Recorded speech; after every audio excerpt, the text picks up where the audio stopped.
Let's dive right into this explainer and uncover the massive, hidden worlds resting right beneath our feet. For thousands of years, humanity has always looked up to the stars.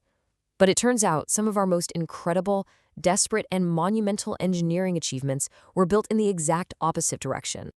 Seriously, I want you to imagine something for just a second. Picture yourself doing some simple renovations around the house. You knock down an old basement wall, maybe expecting to find dirt or, I don't know, some rusty pipes. But instead, you find yourself staring into a dark, sprawling, ancient metropolis hiding just out of sight. A labyrinth so vast it could swallow entire armies. It literally sounds like the plot of a Hollywood thriller, right? But guys, no joke, that is exactly what happened in Turkey back in 1963.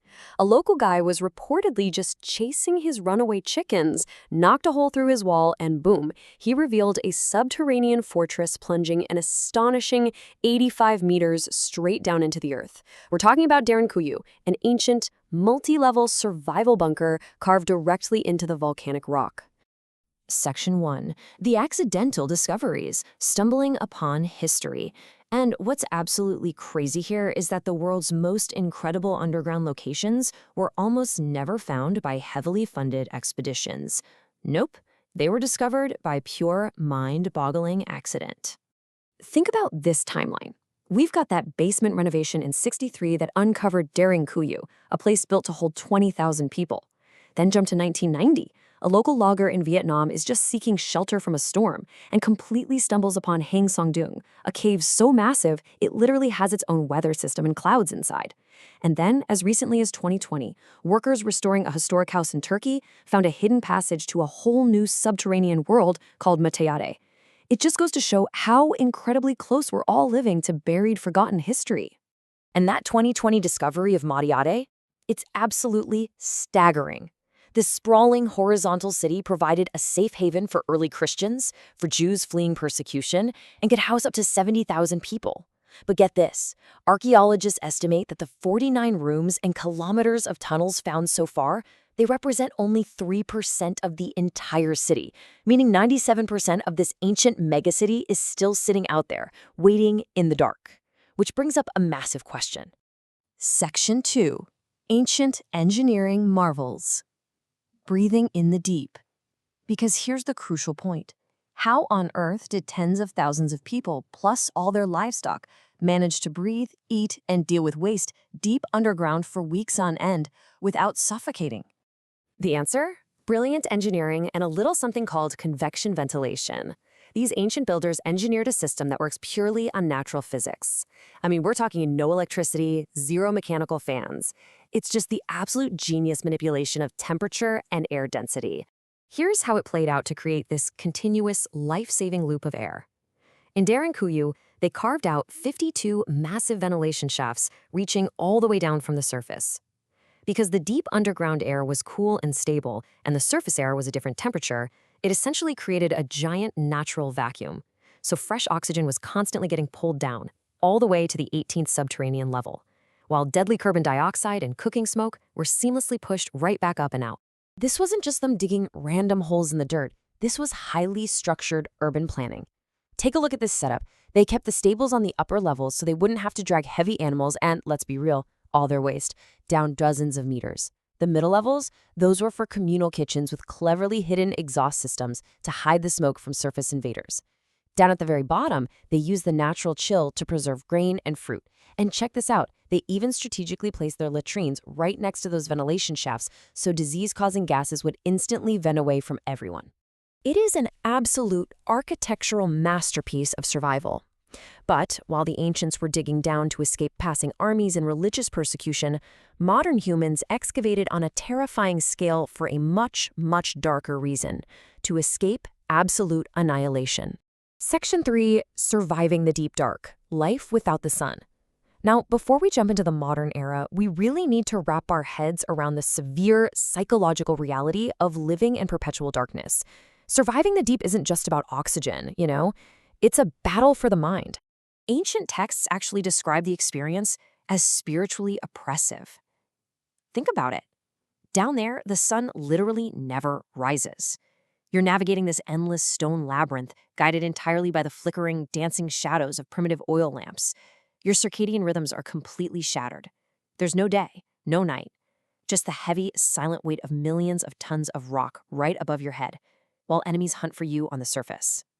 Yet, despite the terrifying darkness, these ancient people masterfully adapted their engineering to whatever geology they were dealt.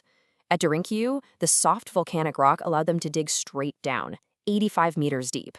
But over at Matiate, they had harder limestone bedrock, meaning they had to spread out, creating a massive horizontal labyrinth spanning 40 hectares. They literally survived by becoming one with the earth.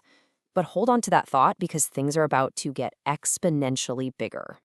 Section 4. The Cold War Megacity, Dixiacheng. Let's fast forward to 1969, Beijing. The Cold War is at its absolute peak. Escalating border tensions and the very real, very terrifying fear of Soviet nuclear strikes triggered Chairman Mao Zedong to order the creation of the ultimate subterranean megacity. The leap in scale when we hit the modern era is exponential and honestly a little chilling.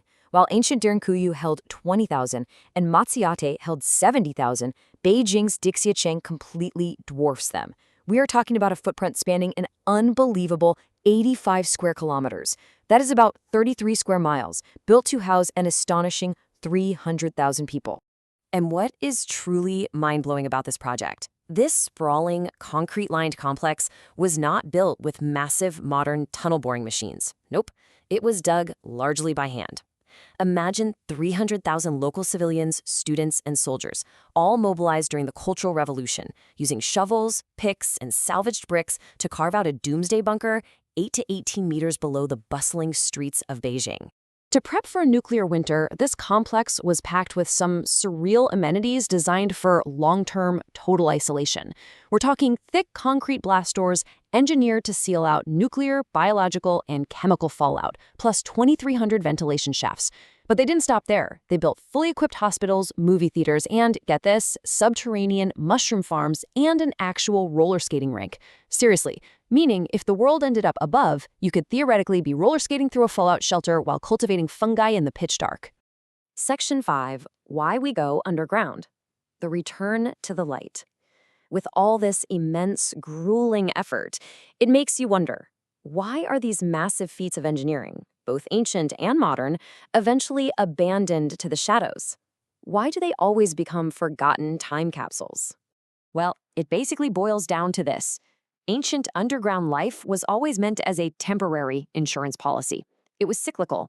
Once the invading army finally packed up and left, the people immediately returned to the surface to farm and live in the light. But Cold War bunkers like Dixiacheng, they anticipated a permanent, world-ending war. And ironically, they were rapidly rendered obsolete, not by world peace, but by modern technology. Precision bunker-busting weapons, satellite tech, and hypersonic missiles meant a static, shallow bunker just wasn't a safe haven anymore. Once that immediate fear fades or military technology shifts, the immense financial and physical cost of keeping the dark at bay becomes just way too much. Pumping out groundwater and maintaining massive ventilation networks is exhausting work. So eventually, the lights are turned off, the massive blast doors are shut, and these architectural marvels are just left to decay.